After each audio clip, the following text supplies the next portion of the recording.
So the final Monday Night Raw of 2016 starts with Stephanie McMahon. She comes out and, okay, CM Punk chants break out because they're in Chicago. And she takes a little slight jab at CM Punk and all the fans that are out there cheering for him, but to no avail. You know damn well they're going to shout CM Punk, at least twice or three times in a night. I mean, they are in Chicago. So, on the midst of doing that, Seth Rollins, he comes out and he makes a couple of jabs at Triple H, talking about the holidays and talking about how Stephanie has, balls and snowballs in her purse and whatever. And Stephanie was like, I'm not my husband's keeper. And Seth Rollins like, look, every week I come out here calling out Triple H, Triple H, where is he? Well, he's saving you for WrestleMania, damn it. Come on. Can't any of you figure that out by now? That Triple H is going to have something to do with the Royal Rumble, maybe, and costing Seth Rollins, maybe, and then they're going to collide at WrestleMania, maybe. That's just okay. That's not even a maybe at this point. That's a highly likely that they're going to save that for Mania. Why would they do it anywhere else? But anyway, Stephanie, she actually used the "when you go ho, I go high" quote. Fuck you, WWE, for that. If you're gonna use any reference, anything from Hillary Clinton, you deserve to be booed. You deserved all of that. You just know. No quotes from Hillary or anyone associated with her. No, just no, please, no. So anyway,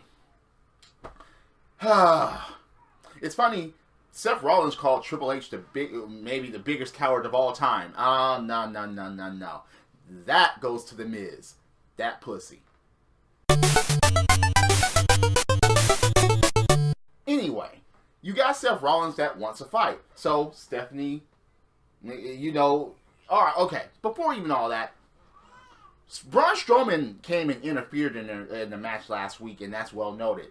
So, Seth wants to fight Strowman. Cue Roman Reigns. Roman Reigns comes out, and he wants Strowman as well. And Stephanie is like, yeah, SmackDown Live is also going to be held right here in Chicago. Why don't we, look up Dean Ambrose and reunite the Shield? Would you guys like to see that? And the crowd just totally fucking falls for it. And she's like, yeah, it's not gonna happen. Yeah, you guys always fall for that. It's funny how Stephanie McMahon and sometimes Triple H always calls out the crowd on how easily they can be fucking manipulated, but the crowds always get fucking manipulated anyway. And that's just funny, because she's like, that's just too bad. You're not gonna get it. But you're going to get a tag team championship match. Cue the New Day. Clap for your longest reigning tag champs. That and feel the power. That doesn't have the ring to it as clap for your world famous 2-time champs. But they come out anyway, clapping and scooping fucking cereal in people's mouths. It's like, oh god. Anyway, Cesaro and Sheamus, tag team champions. Those belts, man. God. Oh, shit. All they had to do on SmackDown was to bring this back, and Raw, all they had to do was bring this back. Something else. Anyway, pretty well-rounded match, except no Big E. Big E wasn't in the match. It was Xavier and Kofi trying to take the belts back. Even though Big E tried to interfere a bit, but it was like, seriously? Wow. Yeah. So, you got Cesaro and Sheamus retaining. They retain, and that's it. So, what's next for the New Day? I mean, the tag team division is so screwed up. Who's going to challenge Cesaro and Sheamus now? Is it going to be Anderson and Gallows, or it better not be the fucking Shining Stars? Or, no, please, don't fucking do that. Anyway, you have Braun Strowman in the back, and basically everybody's running from Braun Strowman, and Jericho and Owens basically talk to him, and basically Jericho is egging him on all the shit that Seth Rollins was saying about him. And because Seth Rollins has the match against Braun Strowman because Stephanie made that match. And then you have, okay, yeah, it's going to be Roman Reigns against an opponent of Stephanie's choosing tonight. Alright. So during the egging on, it's like, yeah, we know where this is going. They want to have Braun Strowman all fueled up and all fired up to just take Rollins out and so on and so forth. And it's like, okay, the egging on, alright, that's typical. That's very typical. And it's like, it didn't quite. Yeah, he even said, Jericho was even like, yeah, he called you a stupid idiot. His words, not mine. Oh, God. Anyway, you have the Golden Truth backstage, and Bayley shows up. And Bayley gives Goldust a Christmas gift. A teddy bear of Dusty Rhodes.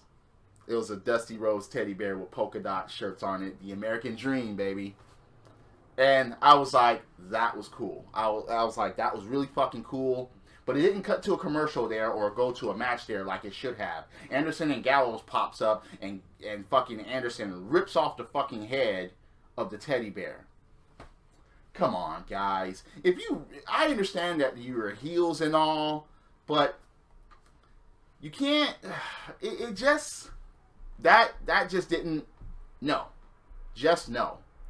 They could at least say something as far as saying, yeah, you're not your dad, and your dad was great, and they could have done that. They could have done that way. We're gonna prove it tonight when we lay you down. You will never compare to your dad. Something like that. Okay, that would have made more meaning. That would have made more sense. That would have had more meaning to it. But to just rip off a teddy bear's head is like, you're not a tough guy by doing that. Yes, you're going to mess with emotions, but still, you're not going to convince any. Oh, look, we know that you're a premier tag team, but doing that and trying to establish yourself as heels and calling everybody nerds and stuff like that, it's like, you're talking about others being childish, but you're being childish yourselves, Anderson and Gallows. So to me, that didn't make any fucking sense to go the childish route when you complain that people are doing childish things and not being taken seriously. That just didn't make sense to me. That was the part that I didn't fucking like about that. But anyway, you had Nia Jax versus Scarlett. Scarlett's making her debut in her hometown in Chicago, and Nia Jax is basically a squash match. And Scarlett was saying that, yeah, her role model, I wish she was here, the boss, Sasha Banks. But after the match, after the squash, Nia was like, you should have chose another role model. And right after that, gives her an extra leg drop for good measure. Oh well. All right. Yeah, Nia Jax wins. Anyway, you have Stephanie McMahon, Jericho, and Owens backstage. And of course, Jericho and Kevin Owens are like, yeah, you should choose. Yeah, we know that it's your choosing. So who you gonna? Yeah. Stephanie McMahon puts Kevin Owens against Roman Reigns for the United States Championship, much to Jericho's disappointment. Oh well. And of course Owens is like, yeah, we are going to be United States Champion as well as a Universal Champion. There is no we about it. Jericho's name is not on there. But anyway, it's still a fucking title Jericho has never won. Not in WCW, not in WWE.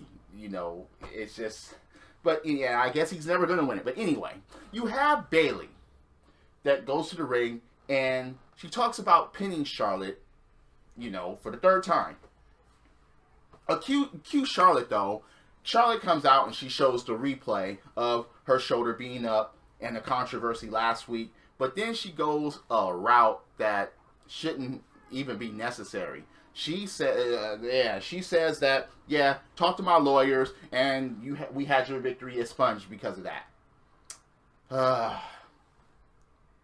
But Charlotte is in a giving spirit. She is. She's in a giving spirit because it's the holidays, and next thing you know, she's going to grant Bayley another match. But guess what? because of the lawyers and everything, she's going to have a referee of her choosing, cue Dana Brooke. Dana's going to be the referee, and we already see where this is going. So, the match starts, and as soon as Bayley gets an advantage and Dana Brooke gets in her way and stops her, Bayley to Dana. Takes her out, new referee shows up. During the match, of course,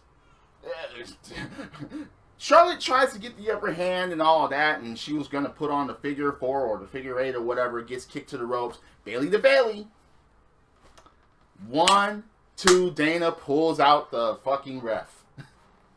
So, of course, Dana gets in there, and, well, a chase pursues and all of that.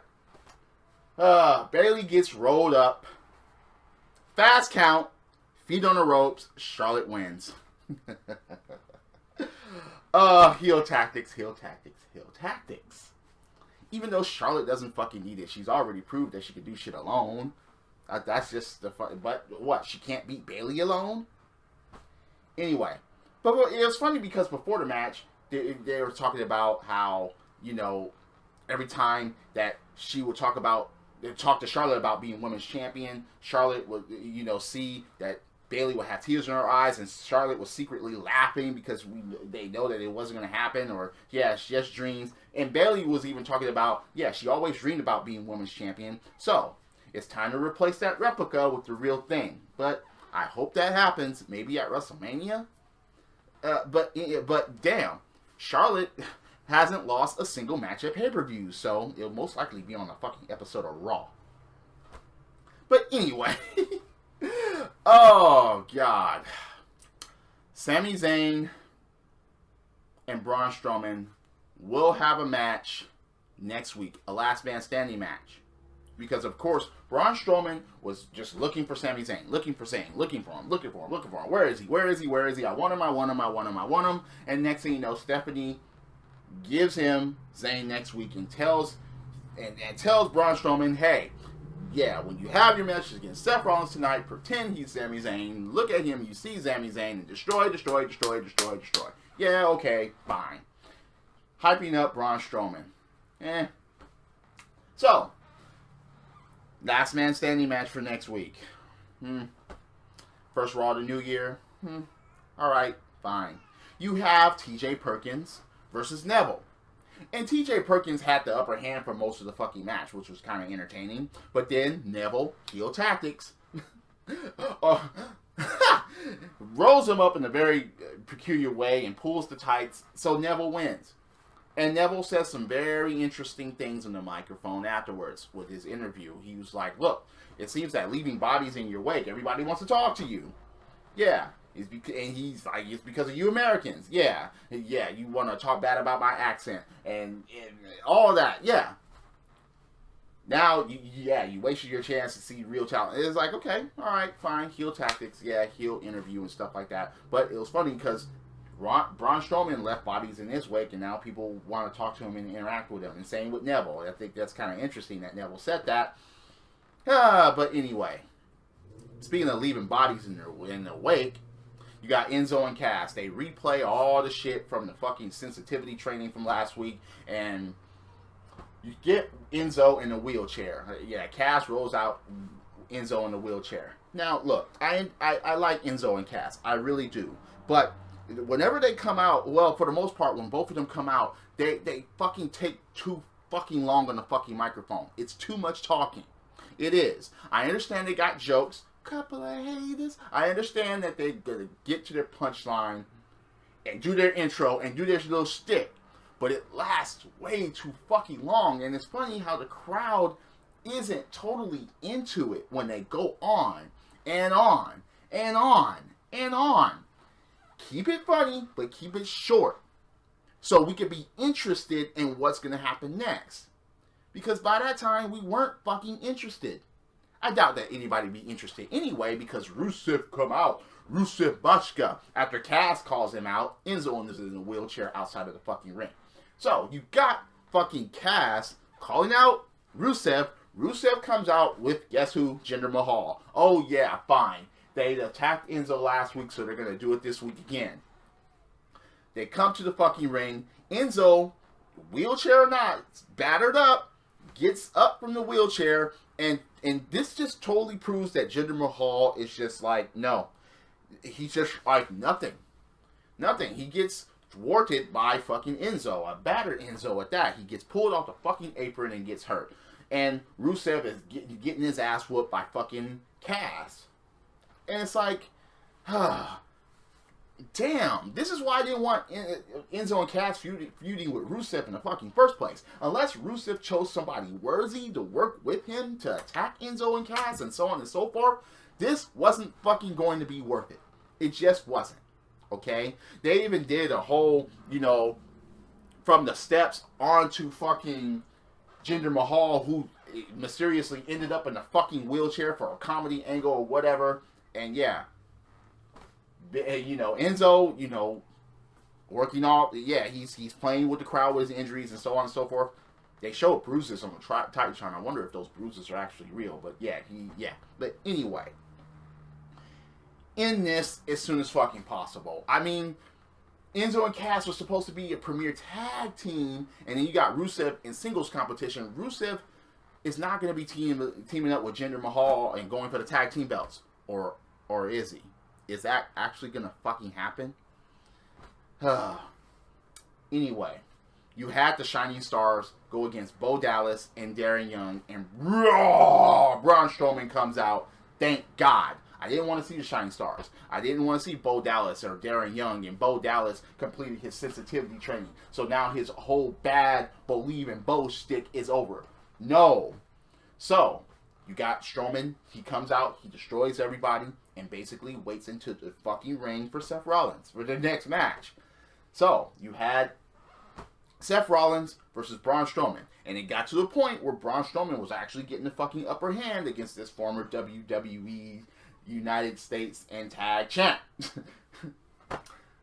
Cue Sami Zayn. Sami Zayn comes out and actually causes the disqualification, so the match gets thrown out, and rams Braun Strowman into the post multiple times, and then runs away, and Braun Strowman gives chase. But and all through the crowd and so on and so forth, and they instantly disappear. Yeah, you better keep running, Sami Zayn. Last man standing match next week. But as soon as that happens, Rollins is left in the ring for easy pickings. And Jericho shows up, cold breaker, and tries to, lift him up, but to no avail. Seth Rollins gets up on his own accord. Another cold breaker. So a pair of cold breakers from Chris Jericho. And right after that, you had a fucking interview with the Universal Champion Kevin Owens saying that, they're going to be the United States Champion. Kevin Owens, Chris Jericho, and so on. So it's like, Speaking of you have the Golden Truth versus Anderson and Gallows. Now, the funniest part about this match is that Goldust was actually shining. He was actually getting the fucking hand, and it may have seemed like the Golden Truth actually could have been taken seriously in this match, and they could have fucking won. But Anderson and Gallows ended up prevailing, with Anderson pinning Goldust. So it's like, yeah. It's funny because they didn't even have the chance for Goldust to get his revenge, solely get his revenge for, ripping the head off of the American Dream teddy bear. But, yeah.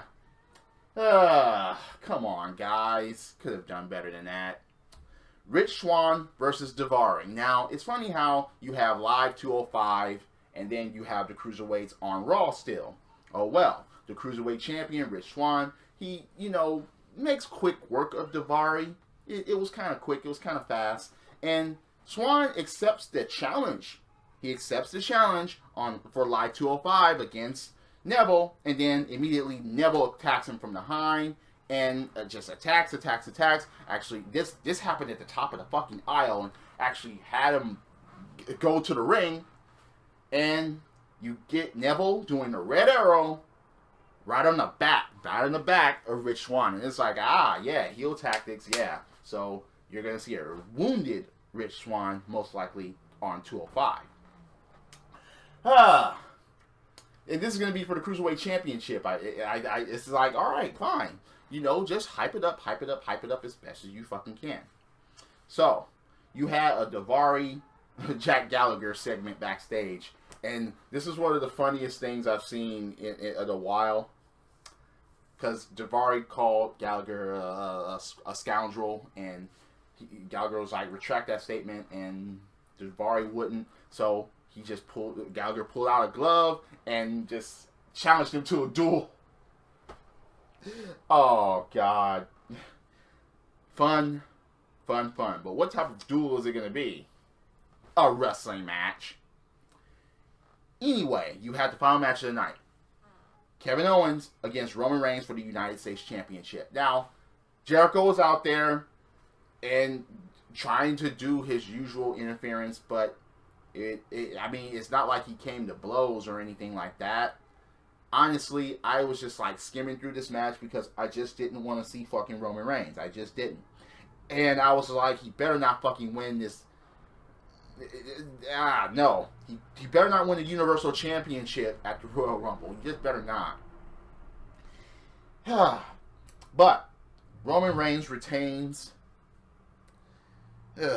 He retains the United States Championship.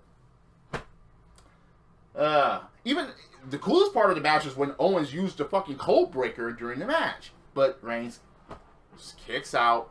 Seth Rollins actually comes down and pedigrees Jericho outside of the ring. A spear later, Reigns retains. God, man.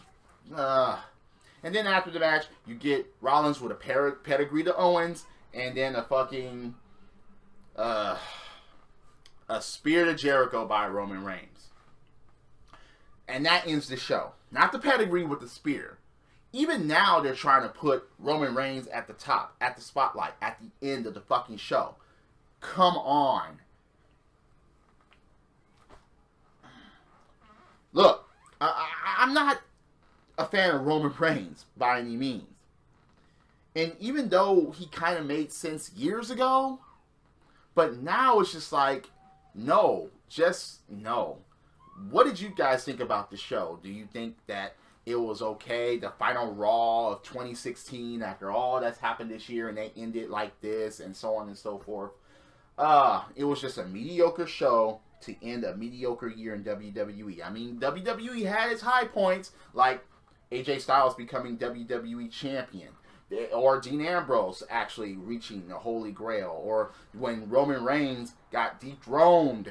And it's like, all right, but he's leaving the year as a fucking champion anyway. You got the Jizz, the Miz leaving the year as Intercontinental Champion because he's such a pussy that he won't even fucking defend his shit on the final episode of SmackDown.